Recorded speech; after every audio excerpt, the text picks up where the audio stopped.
guys, Jamie here. So today I just wanted to discuss the hot topic, if we run on fat or sugar. That's the hot topic on YouTube probably for the last good 5 years. And of course, and you know, when I started this channel, I was going to get a lot of, people in the comment section who are probably carnivore and think we run on meat and protein and fat. And, and I totally understand where this mindset comes from, because a lot of this is just conditioning.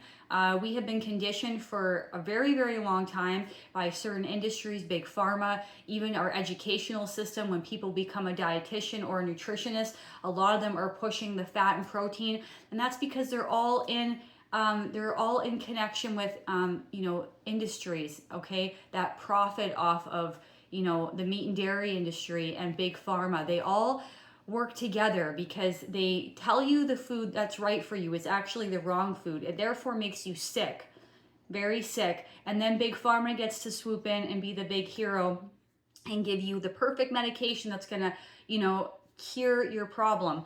And unfortunately, that's just, it's very hard to break conditioning that's been happening for so long. It really is. When you hear it every day on the news, in your educational system, online, whatever it is, it's so hard to break that conditioning. And and then of course they'll demonize sugar, and they'll accuse sugar of being donuts, cupcakes, chocolate cake, cookies, and all these processed foods. And of course those foods are bad for you. Of course they're processed, they have chemicals, they're not even really real food. We don't even know what's really in them. But the big thing is that yes, of course there's sugar in there, but people are forgetting when they hear cupcake or donut, they think it's all sugar. No, there is copious amounts of fat in there. All these foods that they are demonizing, saying sugar is all sugar and it's bad. No, they're bad because the fat and sugar together, okay? Fat and sugar together isn't good to eat together, okay? I would never recommend these foods. Even though I'm an advocate for sugar, I wouldn't advocate those foods because you will have problems from eating fat and sugar together, but it's the fat that's the problem. It's not the sugar, it's the fat. So, they've manipulated people and convincing them that all these processed foods are just all sugar. It's like, no, they all have copious amounts of fat, and the fat is the problem. But hey, if you are, carnivore or keto and that's working for you, you do you. I'm not here to convince you otherwise. This message is for people who know deep down that sugar, and they hate that word sugar, but sugar just means it's glucose, it's carbohydrates. They're very triggered by sugar, but it's just carbohydrates, it's glucose, okay? People are triggered by processed sugar. That's what they're triggered by, because processed sugar is in all these processed foods. And processed sugar has been processed, from a sugarcane plant. It's a whole plant that if you go to places like in Asia, they juice it and it's very nutritious. It's an actual plant, but because it's used in a process where they process it down, and yes, they have stripped it of vitamins and minerals, and it's not the same, in my opinion, as eating things like fruit that has it's all nutritionally intact with vitamins and minerals, antioxidants and whatnot. And same with vegetables, greens, sweet potatoes, pumpkin, squash, raw honey, maple syrup. These things all have the vitamins and minerals attached to it, okay? And that's why those are the most important, and processed sugar should never replace food, but it can be used as a supplement 100%, and there's nothing bad about sugar, okay? It's just that it's been used in processed foods with fat, and it's been demonized, but it's the fat that's the problem. But like I said, if you're on keto, carnivore, it's working for you, you do you. This message is for people who know it's the truth, who want to feel their best, have the best life possible to their fullest potential, who want to feel good, have a good mood, okay? Feeling good, like what is more important? Feeling good, good mood, positive energy, good attitude, and good energy, good sleep, good libido, good cognitive function, good fitness, lean body, flat stomach, whatever it is. Also too, when you're high carb, eating a lot of fruit, especially I've noticed, and like raw honey, it makes you more like spiritually connected, to the planet, nature, animals, other people. It connects you more with your soul and kind of takes you out of your ego, which is a hard thing to combat, you know, that ego. But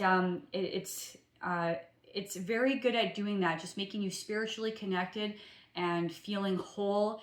And also it helps to make, you know, not be so triggered and upset and get so angry by people's comments. You know, maybe you get it in your personal life from family, friends, coworkers, or even in the online world. Online world is vicious out there. And I mean, that's because, you know, people can comment, no one really knows you, sees you, and they get a lot of confidence online. But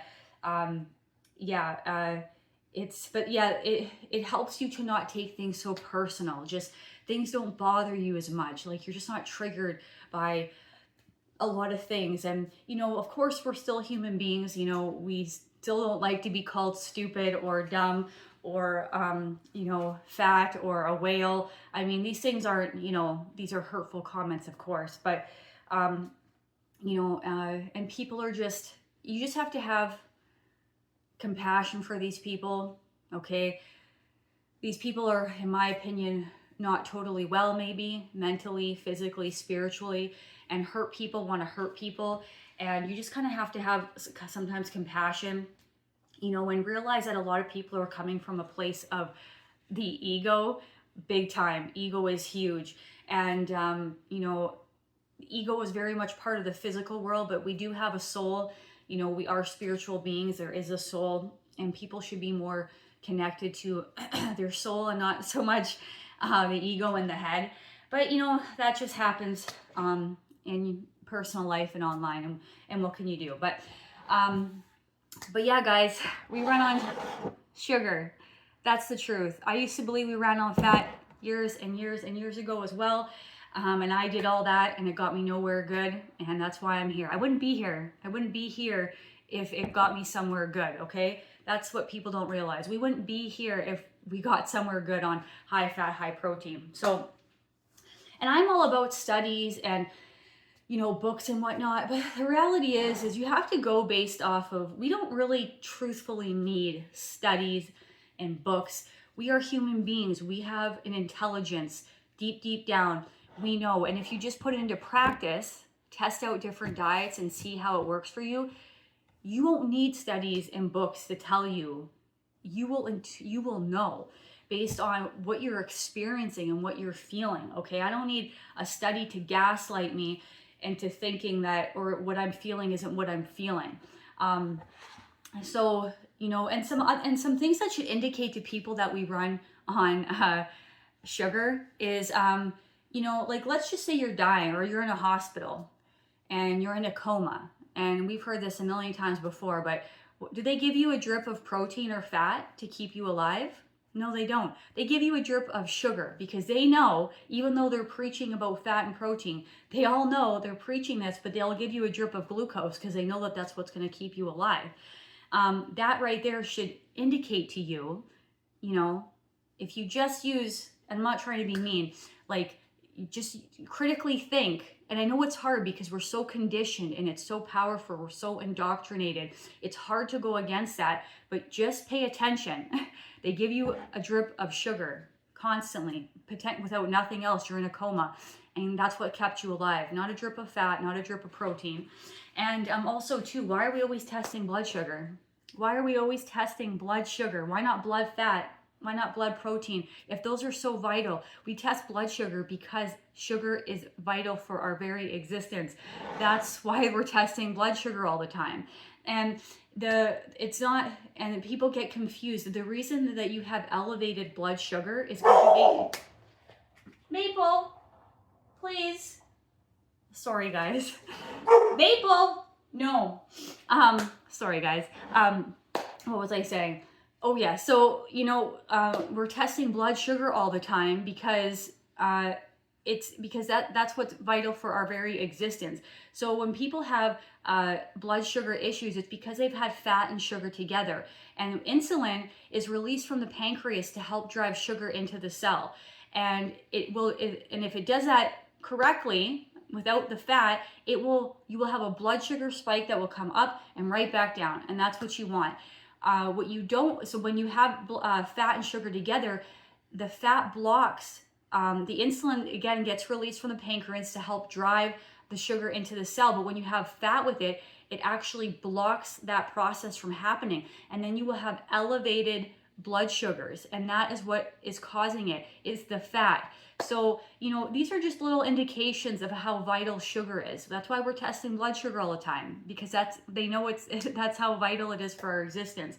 And when you look up information too about mother's breast milk is mostly sugar, very minimal. Like, I think it might be under less than 5% protein and very small amount of fat. It is mostly sugar, and that's for a brand newborn baby life that's just been created, that needs to grow substantially in those next few years. And breast milk is predominantly sugar. So these are things, if you just pay attention, that all indicates that we run on sugar, okay? And we should be eating fruit and sweet potatoes, raw honey, maple syrup, pumpkin squash. I've said it a million times. But these are the foods that we should be eating, and they come in the perfect package, okay? Mother Nature, God doesn't get it wrong. They come in the perfect package, the perfect ratio of carbohydrates, protein, and fat, okay? We don't need to seek out excess fat and protein. You don't see carnivores, they are carnivores, they're meat eaters, and Mother Nature didn't get it wrong. And when they are carnivores, the meat that they're eating comes in the perfect portions and ratios for that species. They're not going out and seeking, oh, well, I need to go and, veg out on this, vegetable because I need some carbs. No, it doesn't work that way. Mother Nature has created perfect packages depending on the species that you are. And if you want to eat, high fat, high protein foods, I'm not telling you no. I'm not saying that you can't eat them. But they shouldn't be a main focus of your diet if you want to feel good and live your best life, free of as minimal suffering as possible. We don't want to create unnecessary suffering for no reason, and without symptoms. And that's our God-given right. That's what we deserve, and that's what nature has intended for us. And we can suffer for other reasons. I mean, there is evil, sinister things that go on in this world where people are putting chemicals in everything that aren't supposed to be there. That's not part of the natural world. That can create symptoms and suffering. Like, there is other things besides just the food. There's chemicals and viruses and stuff that are created intentionally to cause harm and suffering to people. And, you just have to be mindful of that as well. But anyways, I kind of got a little sidetracked there, but yeah, that's my message for today, guys. Just a reminder to carb up. Don't fear sugar. People hate the word sugar, but sugar is just carbohydrates and glucose. Okay, this is what we're meant to run on. And yeah, carb up, get your sugars in, and lower the fat. Okay, guys? But that's my video for today, guys. Thank you so much for joining me, and I'll be back again for another video. Thanks, guys. Bye.